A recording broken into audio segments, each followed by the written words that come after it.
Hi, I'm Hossan Leong. Join me as part of Singapore Global Network's virtual program as we celebrate Singapore's 59th birthday. Today, we're going to find out what makes Singapore home, truly. I'll be diving into Singapore's history, exploring new adventures, and I'm going to be meeting some of Singapore's sports superstars, as well as eating my way throughout Singapore. Now, I'm in one of my favorite neighborhoods, Joo Chiat, and I've been told that there's a diamond somewhere around here. Let's go! Welcome to the Intan. My name is Alvin. I'm the proud owner and founder of the Intan Peranakan Home Museum. Intan means rose-cut diamond in Baba Malay. I call my home the Intan because it shows the different facets of Peranakan culture. Come, let me show you what's inside.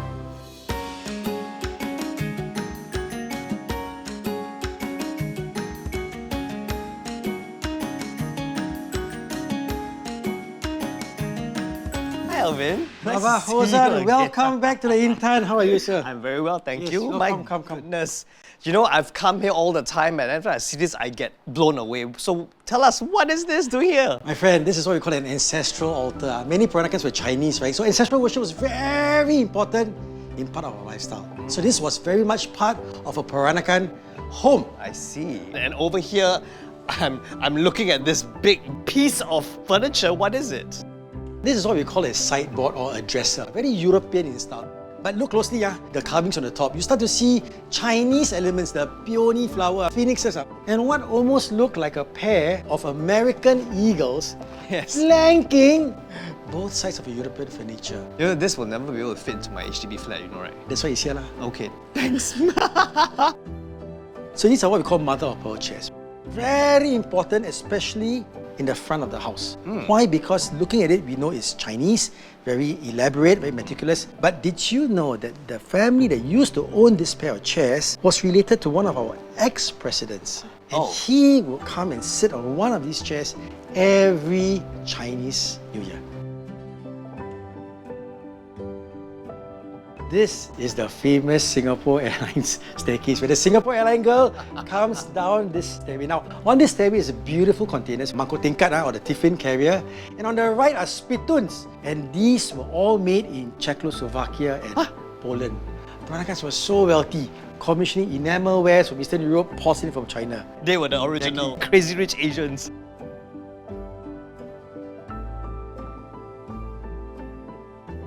Okay, I think now it's time for some kueh-kueh. Please, come and follow me. Okay, my goodness, you know, there's nothing more amazing than having Peranakan kuehs for tea time. So let's tell us more about the kueh, what are the names? So you have the yellow one, which is called kueh bengka. The green one is called kueh salat. Now the multicolored one. My family's Cantonese and we used to call this gao tang kueh, which is like 9 levels of kueh. You know, Alvin, there's one question I want to ask you. How do we preserve Peranakan culture in your own opinion? Are we doing it right? Yeah. So I get that question quite often. People ask me, how do you be a Peranakan, for example? For me, to know your Peranakan, to know your ancestry, to know your identity at certain point in your life, whether you're Peranakan, Hainanese, Cantonese, Indian, Malay, that identity will come back by itself. For me, that was what it was. I never grew up with all these things, but today, I'm a very happy You live and proud and breathe it now. in a museum, yes. And in a district and an area in Joo Chiat where there's so much preservation, and I hope they remain this way, where we have the architecture. Yes. But is this typically architecturally Peranakan? So that's very meaningful for me because a house like this would be something that my grandmother used to live in. And I think Joo Chiat Katong today still retains a lot of the identity. Obviously, the business activities have changed, the residents have changed, but the heart and the soul of Joo Chiat, to me, still remains. So it's still very kampong in a sense. Very much Still so. village-like, the feel. Very much so. Makes me just want to move here and live here, but I'm broke. So, your home is a museum, okay? So, which is your most precious artifact? One of the most precious things I have in this museum would probably be a pair of shoes because it's the only thing that my grandmother left my mother. Everything else you see here is collected by me. And for me, I always say heirloom pieces are the most precious. Wow, that's a beautiful story. You know, Alvin, every time I come here, it's always been so insightful. I learn something new every time. And so thank you for having this conversation with me again. You're most welcome. Okay, you very long-winded lah. Long. I think now makan time lah. Yeah. Say. Makan. I'm glad I filled up because we are going on an adventure next.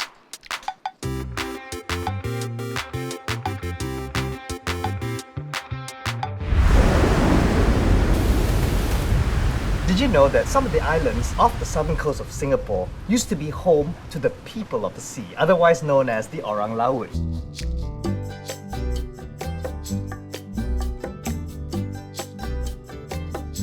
Hello. Hi. Hi, Hossan. Thanks for having me here. Welcome to Pulau Hantu. Thank you. Peter, the weather's like that, right? Yeah, we didn't get to do fishing in the morning, but hopefully in the afternoon as well we can do that. So we can makan first, fill our tummies and then go fishing after that. Okay, wow, this looks amazing. This spread your mother has prepared for us, Mikase. Yeah. So, can you explain what these dishes are? Sure, this is the sotong hitam, and we also have the gula nanas with stingray, and also we have the asam pedas. This is one of the most common Nusantaran food. So this is all freshly caught. All right, well, it looks like it's time to dig in. Let me try the gravy. Pedas, yeah, it's sedap. Okay. So, Makcik, what do you miss most about Pulau Semakau, and do you come back every week? Rindulah nak pergi pancing mana. Bukan pancing malam ke pancing siang kan. Dapat kita pergi every week kadang kan macam happy lah kita. And what about you, Firdaus? What I miss the most is the kind of knowledge that my grandparents used to teach me, and understanding just how we respond to the currents, the weather, seas. There's a lot to learn, but it's the carefreeness of it all. Yeah, right. And then being one with nature. Basically, you're one with the sea. I mean, we were supposed to go fishing this morning, but because of the weather, and then your mom said, "Oh, don't worry, by this afternoon it should clear up." And then It looks like it's clearing up. clearing up. So it's like, wow, we have the weather forecast right here, ladies and gentlemen. How big's the community now with the Orang Laut? The community is about in the hundreds, a few hundreds. We are hoping to push for more younger generation to reclaim their narratives and their roots. Talk about this is my root. We are from the Orang Laut, Orang Pulau community. And we want to make sure that our traditions stay alive. Access is very important. Access to the sea. The sampans that we wrote on, very important. Because without all of these things, we cannot practice our island traditions, right? Sure. I think what we try to do within my own capacity is to advocate for what does a modern Orang Laut descendant looks like. How would you describe the modern descendant of the Orang Laut? Being a modern Orang Laut individual is to practice my island traditions, right? And learn as much as possible and passing down to the next generation. For me, is to really celebrate these cultures, looking at the intangibles and also the tangible ones. Like fishing is definitely one of the access. Yeah, for sure. Food, right? Yes. I think that's what it means to be a modern Orang Laut. Wow. I think I'm going to have some more to For sure. fuel me up for our fishing trip later. Sure, you need to eat Thank up. you very You much. need to eat Thank up. you. Yeah.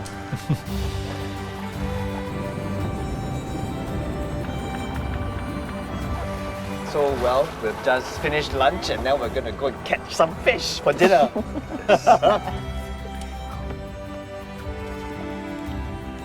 Hey, Firdaus, just now you said the lunch we had was the fish that your brother caught yesterday, right? Yeah. Okay, so it's my duty now to return the favor and I will catch fish for dinner. Ooh, confident. If not, we all go McDonald's.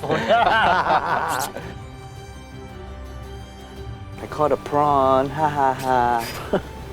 Love you. Would you all say that the Orang Laut's way of life and fishing is all via instinct? Especially from my grandparents, he's an expert fisherman. My father kalau pancing dia campak gini kan. Dia ikan makan dia tahu ikan apa yang naik. Sino really. Oh my goodness. Yeah, it's crazy. I think I only can get goldfish. Wait. Oh, reeling in. And Alamak, never. Alamak. I guess it's not my lucky day today. It'll be to the market to buy fish for dinner lah. Sorry, yeah. But thank you so much, Makcik and Firdaus for entertaining me today. for joining us. Oh well, yeah, no luck. Well, I have to head back to the mainland to meet someone new.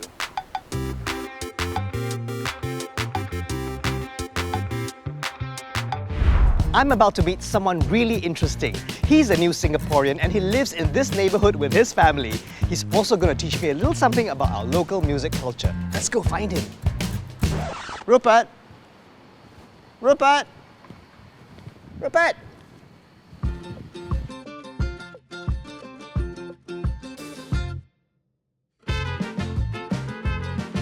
So Rupert, you are now a Singaporean. Congratulations. Welcome to the Singapore family. Maybe you tell us a bit more about this journey of how you ended up here in Singapore. Well, I came to Singapore on spec, to be honest. I didn't have a job to come to. I just loved Asia and I thought if I want to live in Asia, I've just got to take it give it a try. But things worked out for me well. I was employed, I got work within a week of landing here at agency and yeah, the rest, as they say, is history. And then after 3 or 4 years, I'd had my fill of Singapore. You know, I thought, let me go try and I was at the age where I wanted to be married, to be honest. I hadn't been lucky in love, so I had an exhibition as a sort of farewell to Singapore and my friends came and as I was leaving, I met Joyce and the sparks flew. I thought I can't let this one get away. But so you left? I did, then we did the long distance thing and I just thought I've got to come back and it wasn't obviously easy coming back to Singapore but we got back here and it worked out. We got married and 3 little boys. Yeah. Maybe we'll even make a little girl one day. Oh wow, It'll okay, make number 4. My wife would like that.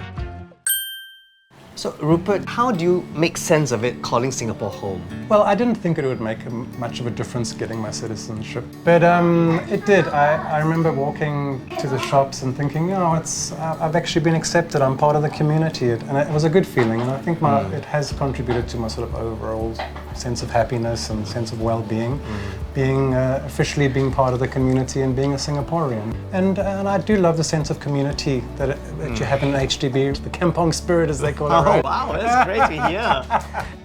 All right, Rupert, if you had one hobby or if you have a hobby that can give you that sense of belonging to a place, what would that be? Records. Records have always been my hobby. I've been collecting since I was about 10.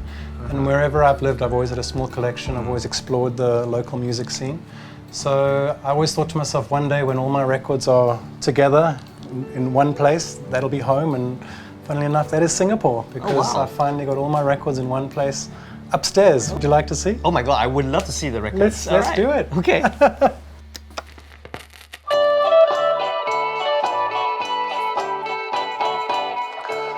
Welcome to my record room. Oh my goodness, Rupert, how many records do you have? 4,000 perhaps. 4,000? Show us something. Teach me a little bit about what's happening here. I want to show you there's a very, very vibrant Singapore music scene. Yeah. So this is my collection of current Singapore bands. Current Singapore bands? My there's goodness. a lot. So a band like Forests are actually pretty big in the American Northwest. Really? Yes. And these are all Singapore bands? Yes. It's blown my mind. It's all happening. Singapore is a hotbed for new music. Oh my goodness. Yeah. I'm so proud of it now. I mean, I literally didn't know. And what else do you have in here? So this is quite special because it's a Singapore Hokkien record. And my Singaporean wife is part Hokkien. So I really got that for my kids. It's their heritage. Now, everyone's got to have a Chinese New Year Yes. record, right? Of To put on. Wait, and these are all Singaporean singers? Yes, My goodness. These are sort of 70s Singapore. And so yeah, a lot of these just really nothing spectacular. I like some of the compilations. Nice. Yeah. But where do you get all these albums from, these records from? Shall I show you? Yeah. Let's go. Okay.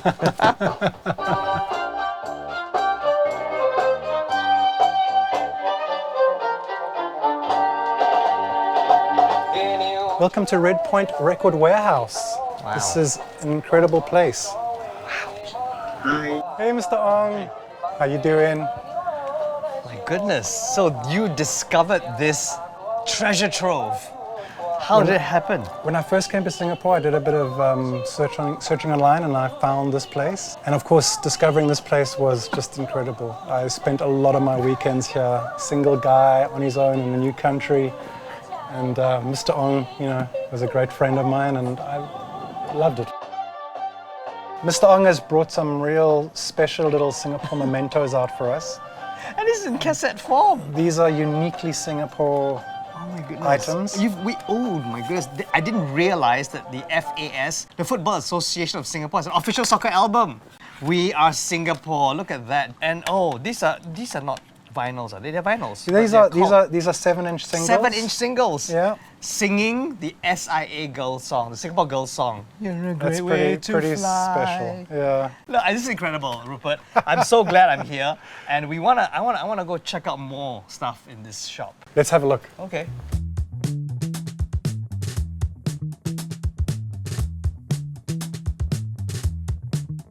Wow, Rupert, I'm so glad you brought me here. This is incredible. Look at this store. It's amazing. It's a museum. Really, it is a vinyl museum. And then Red Fusion, I'm sure you remember those guys. Red Fusion, those were the days I wasn't born yet. So Mr. Ong actually bought the entire Red Fusion collection of about 20,000. So, when everyone was throwing records away, Mr. Ong recognized the value. And in a weird way, he's actually held on to Singapore's vinyl musical heritage. Absolutely. Because by preserving, he's obviously got thousands and thousands of records. He's actually created something quite special here because it's part of Singapore's culture. And part of Singapore's music history. I mean, look Totally. right here. Mr. Dick Lee, Life in the Lion City. Oh my goodness. The legendary Mr. Lee, yes. Wow, Rupert, thank you so much for sharing this much of Singapore's music history with me and for opening up your home to us as a new Singaporean. It's been a pleasure, and thank you so much for popping by. Obviously, very special for me too. I'll come by another time. All right, you know what? I have music now to listen to as I go on to visit my next guest. It's gonna be a long journey.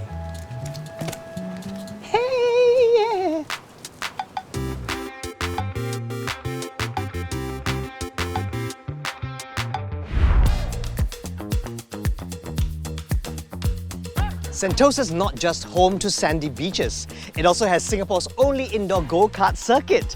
And to help me race like the pros, we have Formula 4 champion, Christian Ho. Hello. Hey, you gonna teach me some skills? Yes, for sure. Yeah, I'm gonna beat you, right? No, I don't think it's happening. Okay, let's come, race, come.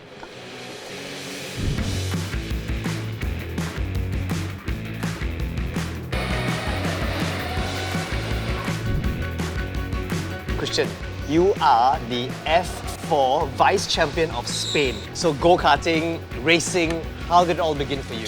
It all started when I was around 5 years old in Phuket when we went on a family trip, and the coach there said I had quite a bit of speed. So we came back to Singapore, tried it out, and I fell in love with the sport basically. And you were 5. Yeah, exactly.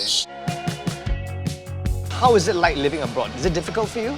When I first went to Italy, I think I struggled a lot with the language and making friends there because it was quite hard to communicate, and the community there is pretty different from Singapore. So I think it was pretty hard to make friends. But I think now that I've gotten quite used to the European culture, I'd say, I think it's been much easier to adapt there. Of course, the food there is still not local, but I think it's fine, yeah. Yeah, I mean, being Singaporean, we always miss our food, right? Yeah, exactly. But you travel around Europe a Yep. lot, competing. What do you miss most about Singapore? I'd probably say the culture here and the friends that I have here. It's really different, and I do miss the culture back in Singapore where everybody is so close. Hola, mi no español. Well, so Christian, you're 18. You've got a long way to go. What are your aspirations for the future? My aspiration is, of course, to make it to F1 and be a world champion there. But of course, my main goal right now, short-term goals, are to improve myself every time I go onto the track. Fantastic. Well, I want to try this race thing. You got 2 tips for me later? I don't want you to beat me, so probably not. We'll see. All right.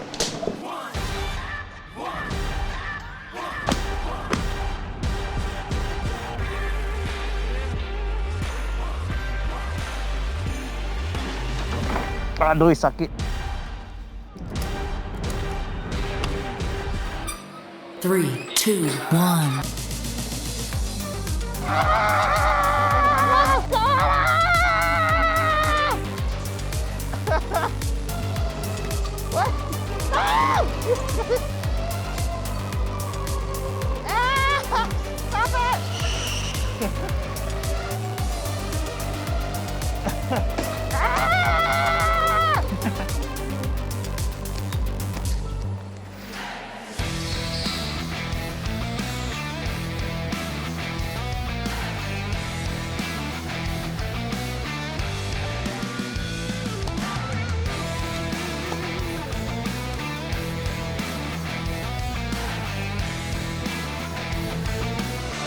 I'm going to stick to my day job, cut my losses, and move on.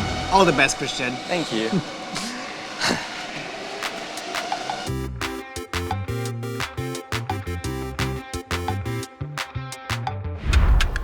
Bird paradise, let's go, come on!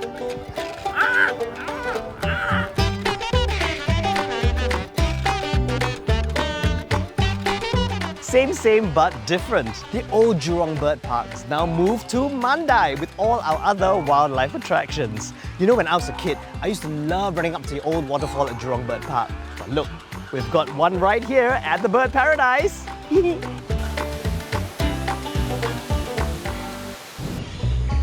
Hello!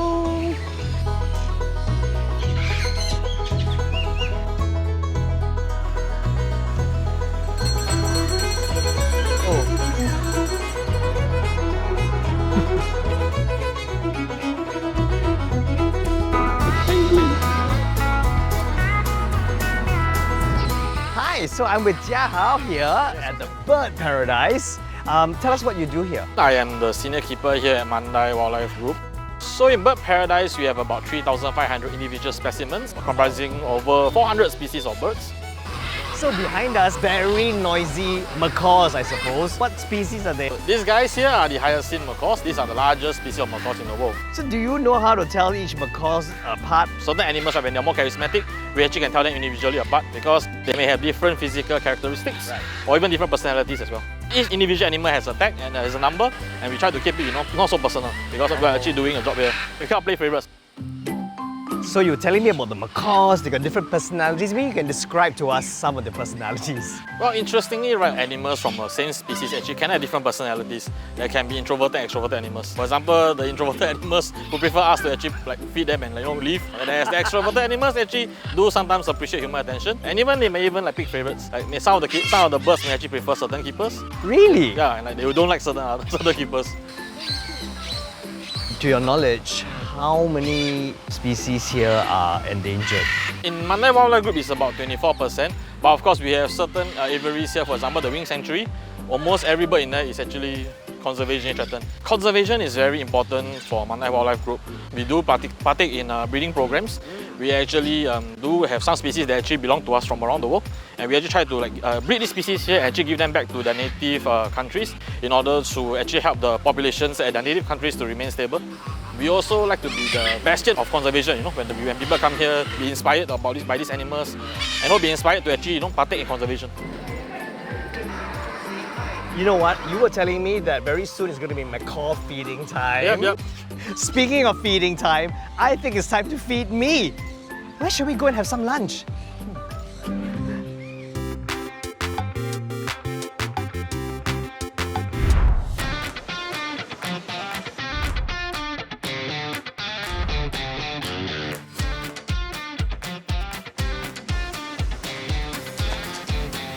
You know, I hear the queue for this prata can sometimes be up to 2 hours long. But you know Singaporeans, the longer the queue, the better the food.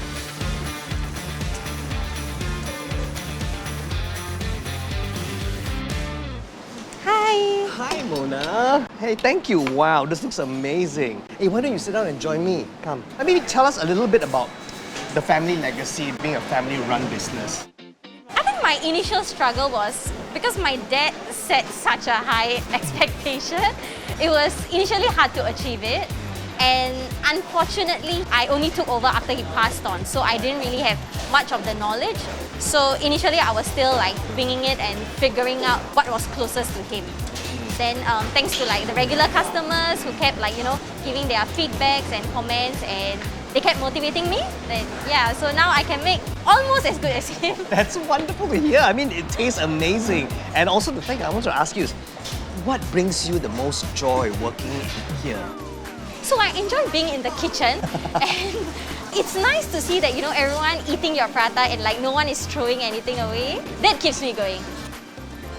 As a young hawker, right? I mean, what do you see the future of your family business like?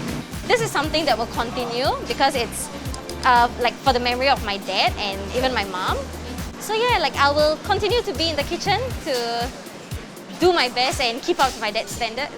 That's wonderful to hear. Well, I am going to taste your amazing prata right now.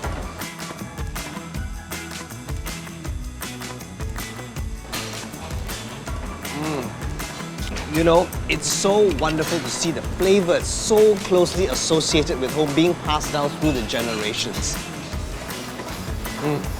Where should we go next?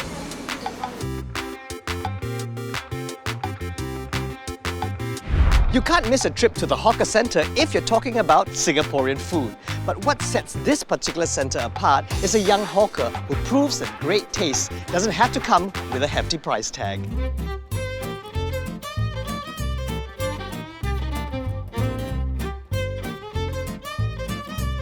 Good morning, honey. Good morning, Hossan. Hey, thanks so much for taking time out of your busy schedule running the shop to have a chat. It's my pleasure actually to have you here. You're my idol. Oh. Hey, the question of the day, why $2.50? Jalan Kukoh is filled with old folks. Their pocket money is not much. And you need to have a lot of passion and compassion in order to actually drive you forward to do this kind of business. There are a few incidents whereby we said, okay, let's have a discussion, sit down, and let's review our pricing. So hence that we standardize everything from the normal Malay fares, from mee rebus, nasi lemak to nasi biryani is also $2.50. These people here, they are like my family. When my mom fell ill for like a few months, we closed shop, literally. So that caused a financial strain. And then my customers messaged me, and called me, hey, why is your shop closed? Everything okay? I said, it's okay, don't worry, So they keep texting me, how is everything? It's not that they ask me, when am I operating the shop? They're asking me about my well-being, my parents, and that is priceless. It's beautiful. Because then it's a little community that you formed It's like the kampung spirit.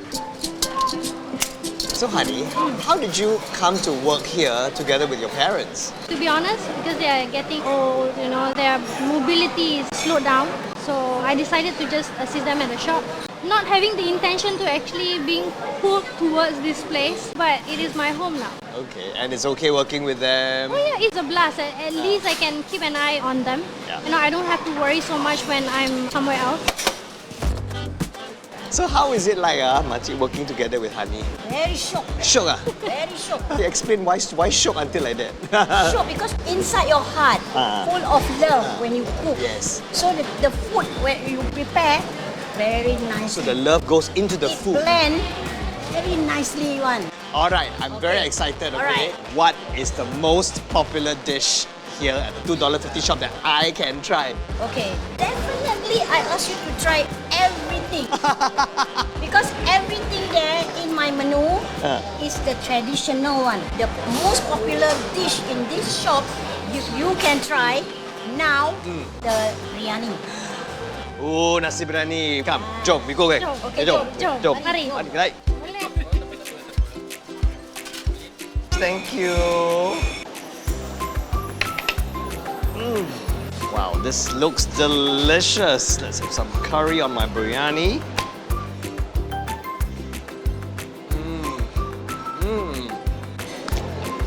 This is absolutely delicious. You can really taste the love and the passion that goes into the food. I wonder what drink would go well with this. Let's find out.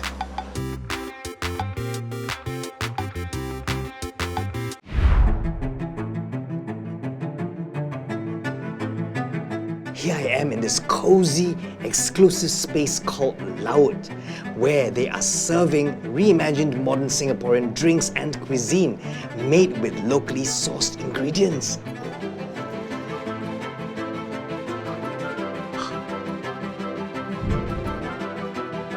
So Leon, this drink looks amazing. Can you tell us a little bit about it? This drink is made by everything in the grass family, so pandan, wheatgrass for colour, lemongrass as well, and something a bit interesting, we ferment a grass jelly or chin chow water kefir. What? Okay, I'm gonna have to try this. Sorry,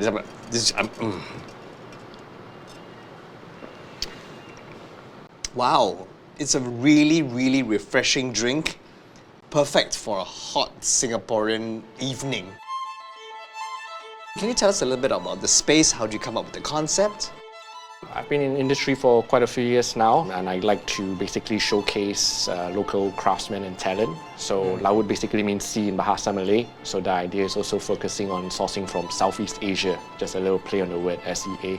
So the chairs you're sitting on, the ceramics that we use, the chopsticks even, are all done by local craftsmen.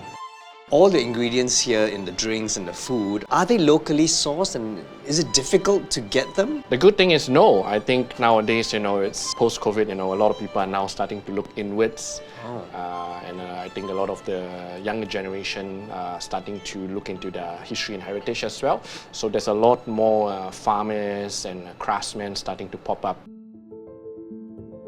Sustainability is a big buzzword now. Is it being employed in your practices in the food and the drink here? For us at Laut, basically what I try to do is use every part of the ingredients and basically like a closed loop circle in both the food and drinks program. Oh, that's interesting. So, for example, this drink that you just served me, are there any ingredients here that will also be used in the food that you are about to serve me? Yeah, definitely. So most of these ingredients are used in the otah rempah that I do as well. Oh, okay. Well, I'm looking forward to that.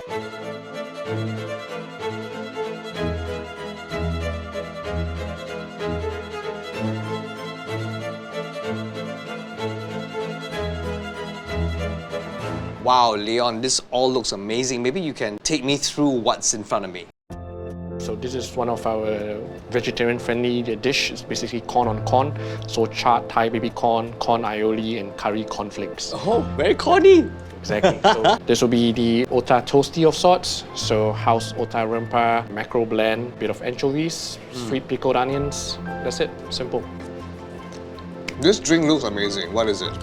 Yes, so it's in season right now. So I have a bit of smoked longan and a bit of smoked tea kombucha as well in this one. Leon, you were telling me earlier about sourcing all your ingredients locally. Are there lots of channels and avenues, like where farms? What else do you have here that you can get your stuff from? To answer your question, yeah, I mean, it's quite readily available if you know where to look. So interesting fact, the chopsticks that you're using as well is done by a local carpenter using angsana wood as well. So angsana tree that have fallen in Singapore and then they kind of repurposed it a new life basically. Well, thank you so much, Leon, for inviting us into Laut and tasting all this amazing food and drink. Wish you all the best. Cheers. I'm ready to meet my next guest. He is one of Singapore's most important people, so we all better be on our best behaviour.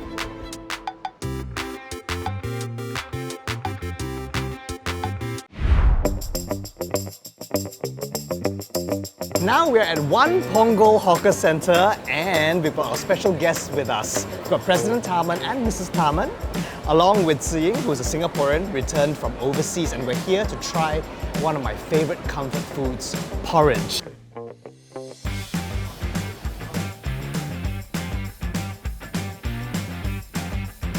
Hi, Hui! Hi, Hui! Hi. Smells lovely. Hi, ma'am. This is very good, by the way. Oh, thank you. It's very interesting. Thank you. No, it's actually Very excellent. delicious. Really nice. Hui, you used to work with the president. What made you do this switch from president's office to now running botak Cantonese porridge? Same botak and botak. Different boss, same botak. Very different boss. No, how did the name botak come about? Oh, so it's actually my dad. My dad is... Botak. Yes, he's botak. Okay. Yes. And from the start, it was called botak. Yes. Okay. 8 years ago, it was called botak. And did you help in that naming? Yes. Okay. Yeah, very much influenced the logo. I wanted to bring the essence of my dad. Very nice. I have been helping my parents since young. So around 5, I started to help out at the store already. Yeah, my mom sells porridge and my dad sells tap thai pong. Then they decide to come to a compromise and sell porridge together. Actually, I wanted to take over when I was 21 years old. So my parents told me to pursue my passion. So my passion was to be a police officer. Yeah, so I went to do that for 5 years. And I was so happy. And a very good police officer, I must say, yeah. Thank you, sir. Yeah. So after 5 years, I told them that I still want to come back. They welcomed me with open arms. And which, actually, when I was pondering between this decision, someone that I admire a lot told me this: Hui, you're very fortunate to have your parents build this up for you. So that's when I realized, yeah, what's stopping me? What's stopping me to continue their legacy? Yeah, what's stopping me to help them? The lady was none other than Mrs. T herself. Oh. Yes. She's so enterprising, you can see. And she's always alert and looking for, gaps and opportunities. it fits policing and it fits the entrepreneurial work of a hawker very well. And for you, Ziying, as well, you chose a very unconventional kind of job. What is it you do? Currently, I run an agency, so we help place Singapore's tech talent to US startups for internships. I was born and raised in Singapore. You know, I studied, worked in China and the US, so I think I've seen a little bit of the world. It has given me so much more perspective and like hope that a girl next door like me can dream and do something different. I think in my 20s I was really lost in life. I tried many different things, right? I was the first employee of a startup, ran an incubator accelerator. When I was in New York, I think like the ecosystem was so vibrant, like the people were very, you know, inspiring. So I met some of my best friends in New York and they encouraged me, they believed in me more than I believed in myself. What Ziying said that struck me is that somebody believed more in you than you did yourself. And I think that's very lucky for any one of us when in through life. Yeah. And there are many times when we need that, not just at one time. Yeah. You know, it's interesting that we all have different comfort foods, right? And this is mine. What is yours, Ziying? Because when you were living in New York and you've been away, what did you crave most? My mom's soup, like a typical Chinese family where we have 3 dishes and a soup. But could you not recreate this where you were in New York? I could, but it's always something's missing. The mother's love. Yeah. I'll call my mom like something's missing. Yeah. She's like, just follow the recipe. And then like the typical like nasi lemak, you know, roti prata, char kway teow. What about you, Mrs. Taman? What did you miss most when you were studying overseas? I miss most soft-boiled egg and toast. Oh. Somehow getting it right was difficult. And soy sauce was at that time not that easy You have to go to get. Chinatown to You had get. to go to Chinatown to get. And It wasn't as simple back then, was it? To get, you know, it's Asian ingredients, Singaporean ingredients. Not so easy. Well, nowadays there are apps where you can just buy Asian grocers online. They'll send it to your house. Is it still very expensive? I think it's durian that's really expensive, yeah. It's the season now. I know. Do you have a... That's your R&D. Oh, durian porridge. Better not.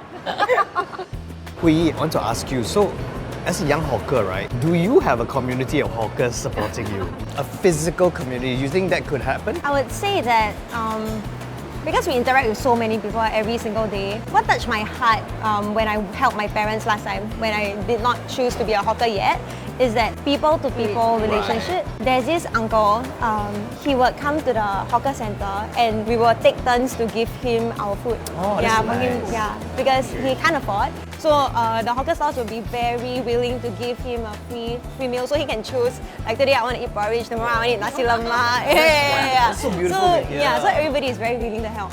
Yeah, that's a community, the kampong spirit lah. Speaking of kampung spirit, so Ziying in New York, did you find your tribe there? Yeah, actually I got connected to them before I left. Oh, good. So Singapore Global Network actually has a Telegram group that connects all the Singaporeans in different cities. So I got added into the Singaporean in New York group chat. So there were like thousands of people inside. And then like during festivals, we'll gather each other's house, like Hari Raya, Chinese New Year. Oh, nice. So I hosted a mooncake festival at my place. So we had hot pots running for like I'm sure hours. they'll come because free food, right? No, I mean, we paid for the food and then my house smelled like hot pot for 2 days. But it was fun, it was fun. Look, dessert, voila! I love this. Because I have the president here with me, I'm allowed to do this. And we have aboling. Favorite dessert. And actually it just refers to the mother duck. And the mother duck bouncing up and down in the water. Abo is the mother duck. I hear that you're on TikTok. Recently, I've picked up posting hawker content on TikTok. Yeah, so I do TikTok live as well. When I'm cooking, I'll just put my phone there and perhaps interact with the people that are there. Yeah, so this is something that my dad don't understand. To convince my dad, I tell him that it's to make ourselves known. And even if people don't come down, you're actually just spreading the culture. Yeah. Which is about the food, it's about family culture, it's about heritage, it's about a young person doing something different.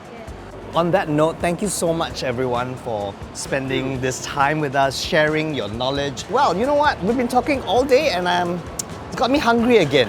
I wonder where we can go for lunch. Clap! Oh.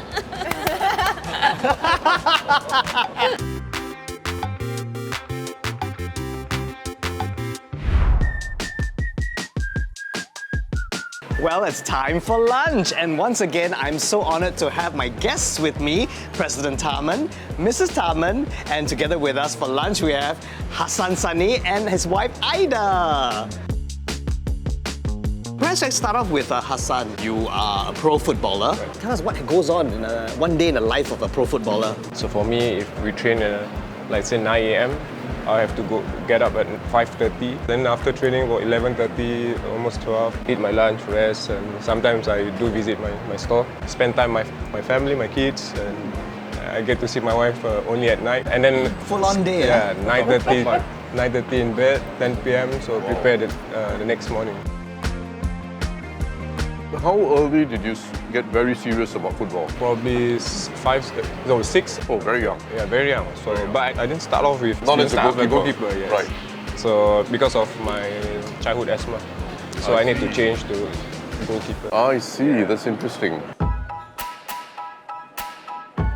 So, Aida, you are left to man the stall. What happens in that day? I have two staff with me who assist me with cooking. So basically, I will be the one in front, handle cashierings and customers. And where do the recipes come from? My mom. Your mother? And she's a long time... Yeah. She's been doing this since I was like 3 or 4. So Aida, are you going to be taking down all the notes from your mother? Or she got secret, don't teach you? You know, like the olden days, the way they cook, they don't really, follow like scoop. Just throw it and everything. But there's some instinct, right? More or less, yes. But to get the exact taste, I don't think so. I tried to learn, in fact. I tried to learn. Okay, don't so tell me miracles. I note down, okay. So it's 3 fingers throw, 3 fingers throw. So, that one pinch throw, but it's not easy. They taste differently. So I'll end up going to my mother-in-law because she's the chef. I say, oh, why does it taste differently? I throw the same way. It's 2 fingers, 1 finger. And they say, oh, okay, then you have to edit here and there. It's not easy.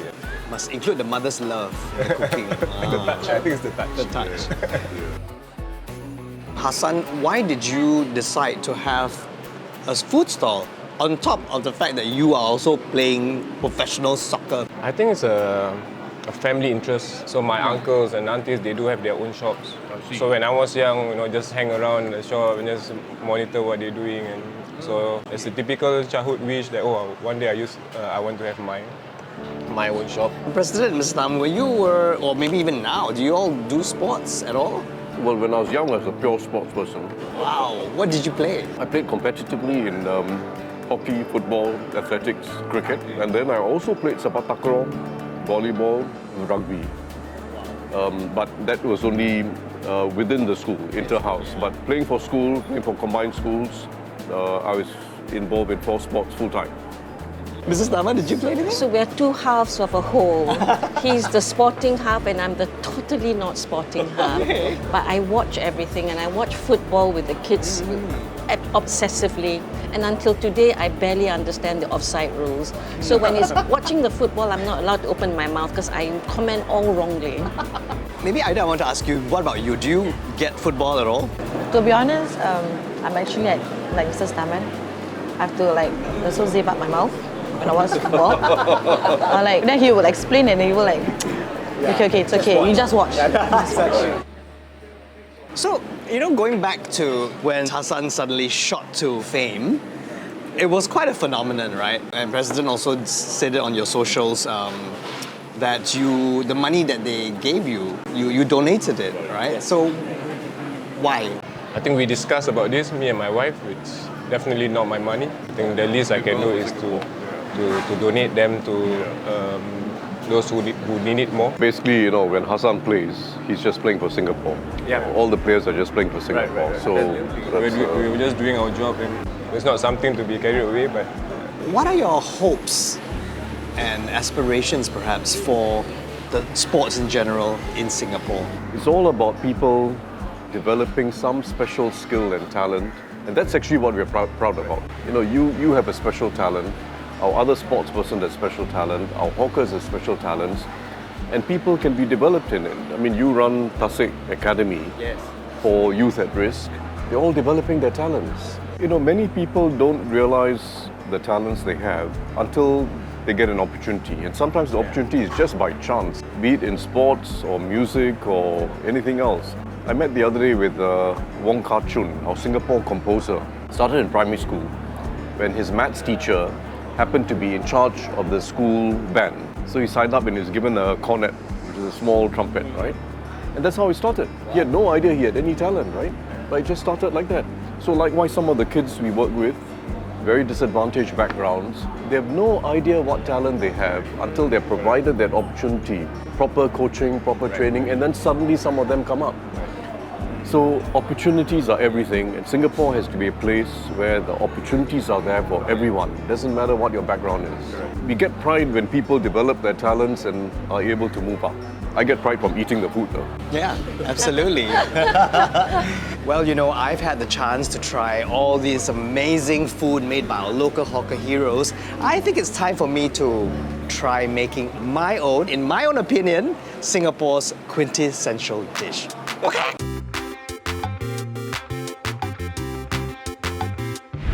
After making my way through Singapore for food, it got me wondering. Now, what if I was an overseas Singaporean and I wanted to have some home-cooked local dishes? What would I do? Well, my friend Shu Han, she's going to take us through some simple steps on how to make one of Singapore's favorite dishes. Can you guess what it is? Over to you, Shu Han. Hi everyone, I'm Shu Han. I'm a Singaporean living in the UK, and today I'm going to show you how to make a Hainanese chicken rice that is easy for midweek using a recipe from my cookbook, Agar Agar. I'll show you guys step by step. Just gonna chop the ginger, the garlic. My mom's trick is she just... I like slashing garlic.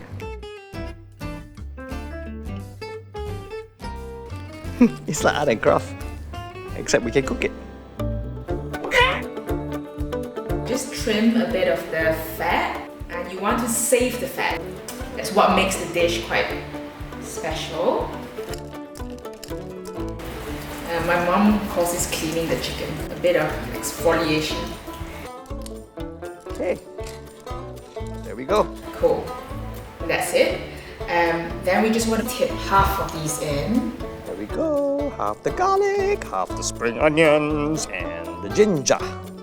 Then we just want to pour some water to cover the chicken. Just nice. And then we're going to put this on to simmer. Okay, I'm going to do the skim and let this boil. And then I'm going to let it simmer on low for about 10 minutes for the chicken to really cook through. The chicken fat from earlier on, you just want to leave this on a medium heat. Just let it slowly render down. So it's been 15 minutes. What we want to do is just move them straight into a basin of ice water if you can. This process, I guess, is just shocking the chicken, so it stops it from cooking and it gives the skin that nice, you know, crystal bouncy texture. Put the rice in.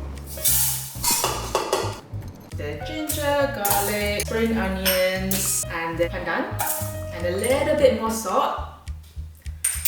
Then to that, I'm just gonna add about a cup, so 250 ml of the stock. That's where all the flavor is coming from. And our liquid gold. The chicken's really golden and crispy now, so all the fat's been rendered out from it. So we want whatever we've got here into the rice, pop it in the rice cooker, and it's done. In you go to the blender. Salt, sugar, vinegar, some vinegar, and then we just need to mix it.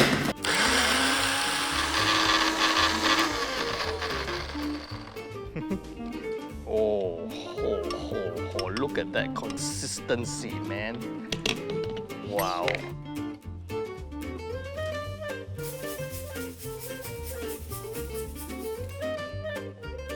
Just a pinch. This just scalds the garlic and ginger so that the fragrance comes out more.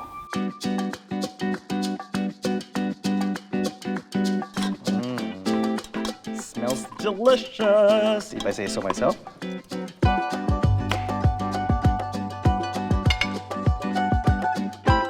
Garnish here. And here we have it, Hainanese chicken rice. It may sound intimidating to make chicken rice at home, but it really isn't difficult. So I hope you try the recipe. Enjoy!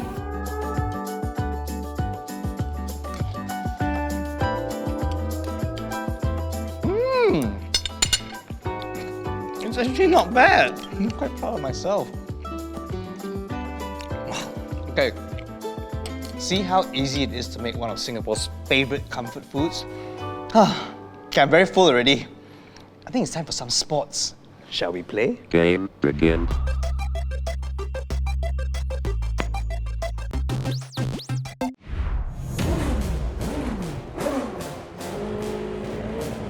My name is Alif. I'm a Team Singapore's Pro Esports driver. I've been doing this for the past 16, 17 years. Me and my brother, we kind of started it together back in 2008 when Formula 1 first came to Singapore. That's when they brought all the simulators in to let the public try, and then we were intrigued, what's this about?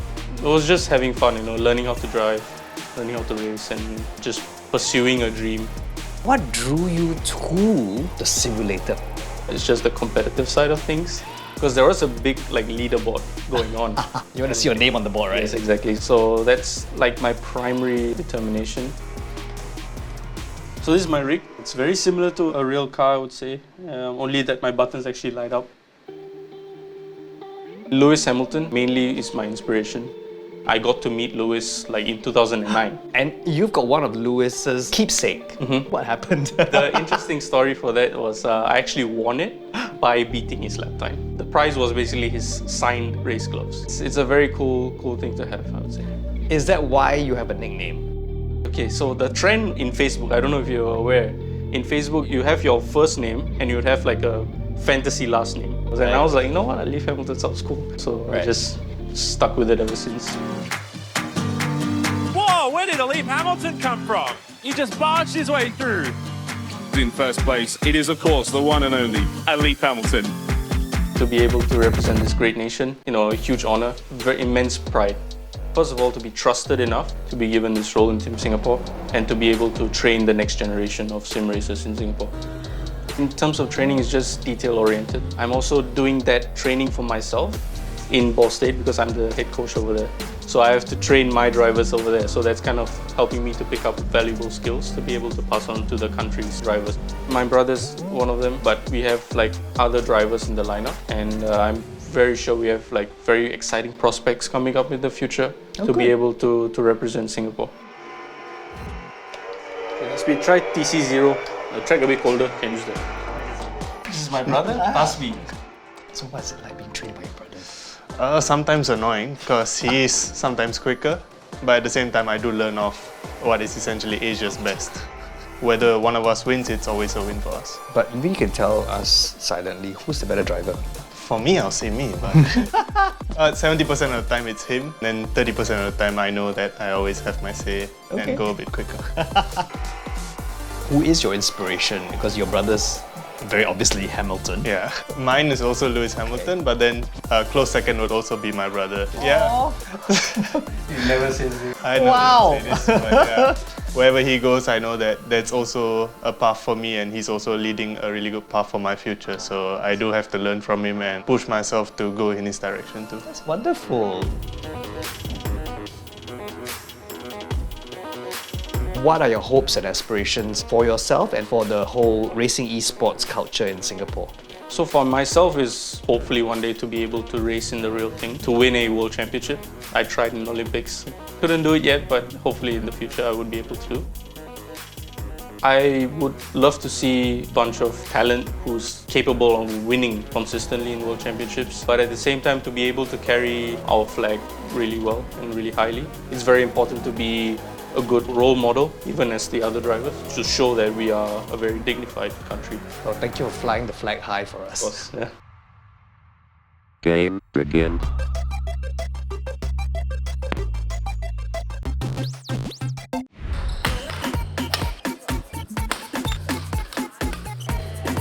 I'm Wei Ming, 36 years old this year. I'm a national athlete for para badminton, and I have been in this field for about 17, 18 years.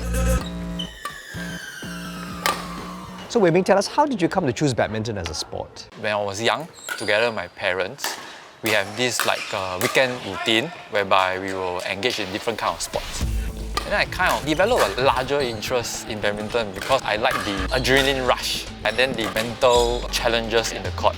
I want to make the person run here and there. I was a bit mischievous during that point of time. But subsequently, when I advanced to secondary school, that was when I had proper training. From that moment onwards, things started to get serious. I told myself that, hey, since I practice this sport, why not achieve something out of it, win some medals, that kind of thing. So I had this competitive edge because in Singapore, I think there's a very small pool of people with disabilities playing sports in general. In 2017, there was the BWF World Para Badminton Championships. I got a world champion in doubles. To give a little background, I'm more into singles. I didn't have a partner at that point of time. So it was a very last minute thing that my world championship partner, who is from Indonesia, Suryo Nugroho, it was a quite last minute thing. We didn't have para training before that. We were shocked, we managed to overcome the 4-time world champion from Malaysia. You had some low points in your career. What made you pick yourself up and what was the turning point?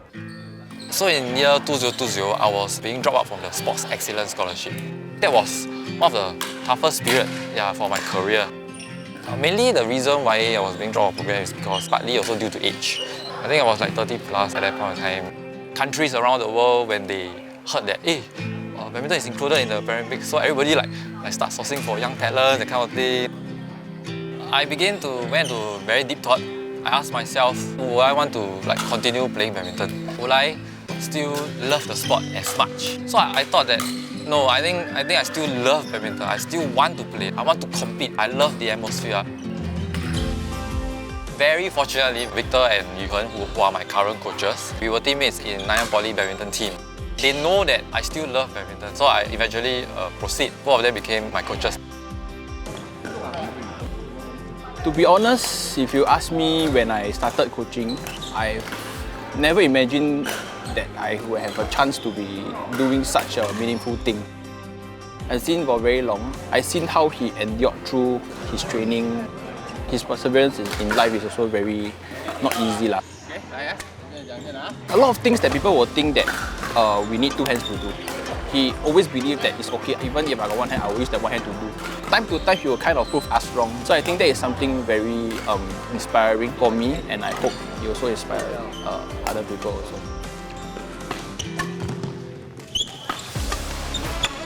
I always believe that age is just a number. I mean, of course, I can't deny that recovery, body-wise, everything will be much slower. But for the love of the sport, and then I'm still at a competitive age, why not? I'm doing something that I love. I'm not being tied down by my disability. Throughout the years, I hope that I kind of inspire people with disabilities playing sport. I'm sure you do, Wei Ming. Yeah. Okay.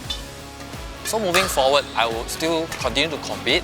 And then the short-term goal will be to prep for the 2026 ASEAN Para Games. In 2029, APG is coming back to Singapore. So that will be the ultimate long-term goal. I will try my best to maintain myself and then to continue to compete.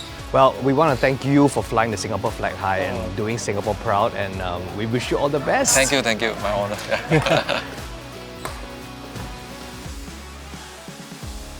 Game begin.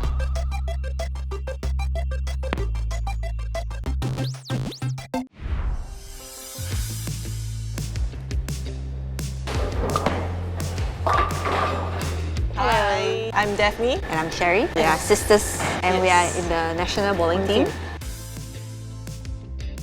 It was a Chinese New Year. We had nothing to do, so our parents brought us to the alley to try for fun. I think I was 10 and she was 8. We were busy throwing gutter balls. Yes. So I think our parents didn't want us to continue throwing gutter balls. So they sent us to coaching. So we got some lessons and then to get the basic techniques and everything. So when we progressed to secondary school, yes, they had bowling as a CCA. Yeah. Then halfway I transferred out to the Singapore Sports School because that's when it first started. So I was actually the pioneer batch. Ooh. Looks down, looks down. Need to be down. No, I need to go up a little bit. There's a general misconception that bowling is not a sport.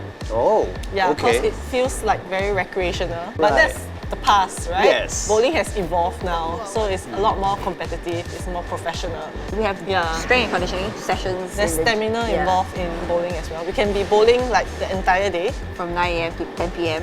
Yeah, imagine swinging a 15-pound bowling balls more than a few hundred times a day. Oh, yours It is a 15. sport.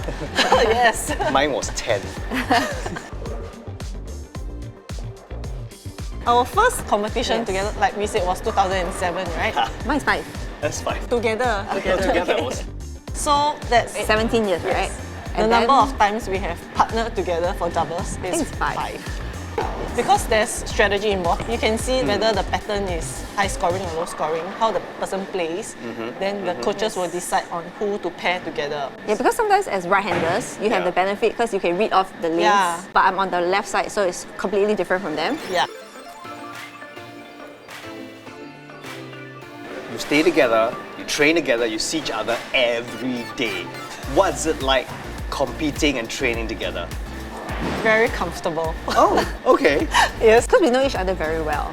So I think it's a sense of comfort when we travel together for competition. And also I think we can support each other. Yeah, you understand each other better. No rivalry? Have. There's always rivalry. We're very competitive. But it makes it much easier. Like you have somebody who understands you and you can be really brutally honest, right? You don't have to worry that there will be any backlash. Yeah, we can also bounce ideas off each other because she understands the intricacies of and the technical aspect of the game. So it's easier to support each other with that. So this is where we display some of our trophies and medals, the more significant ones. One of the most significant ones was this one. This is mine. Because we vote against each other for this tournament and she was the top seed and I was the challenger and I won. So that's why I got the champion trophy. This is the medal that we both won at the World Championship. Doubles go together, which was also literally our dream come true because that's all we've been thinking of ever since becoming bowlers.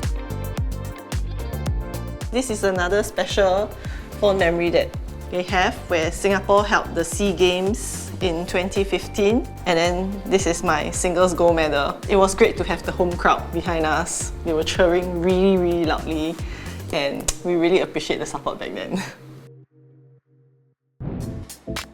Right now we're just taking each year as it comes because we have been doing this for so many years already and we certainly did not expect to do it for so many years. We did dabble our hands in coaching a little bit. Actually, I'm attached with the Bowling Federation to help them out a little, get some exposure for myself to see if I would like to pursue coaching in the future. Hopefully one day we can make it to Olympics. All right.